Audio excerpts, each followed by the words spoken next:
مرده بود در خواب گویا بخت خواب تاجکان، ناشمرده مختصر می شد حساب تاجکان. بخش و باب هرچی بود در بخش و باب تاجکان، به کتابان کنده بردند از کتاب تاجکان.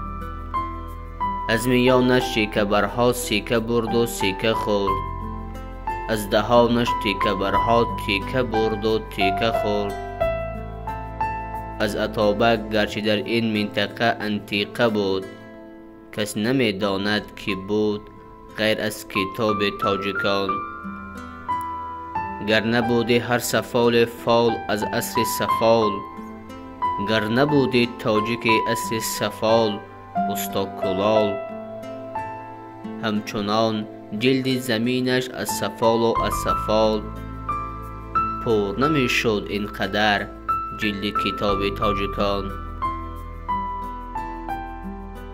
گر نبود از استخوان کهنه ما را عیان، تا بدانیم از کجا بشکسته است ملت را میان.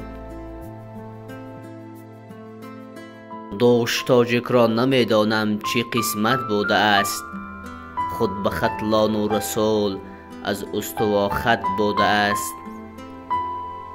لاجرم از استوا خط لیک بی خط بوده است، من ندیدم نسخه اش را در کتاب تاجکان.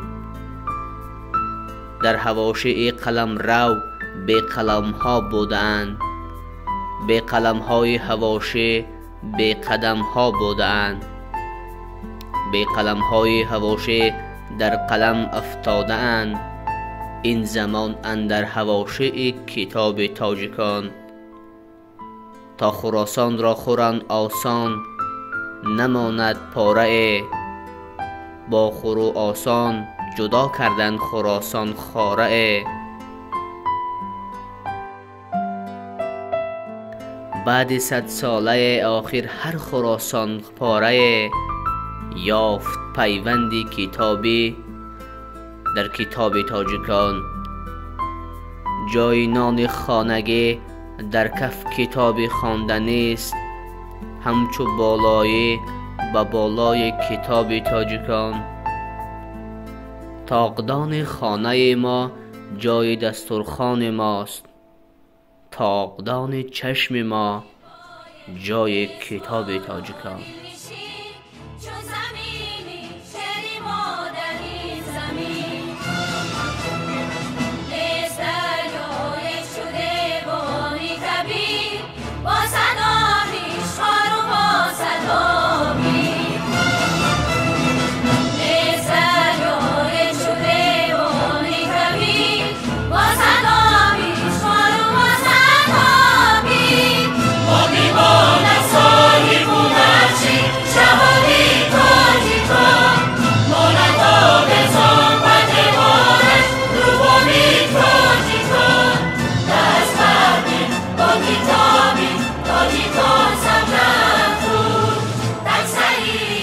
تاجیکان گردد کتابی تاجیکان در سری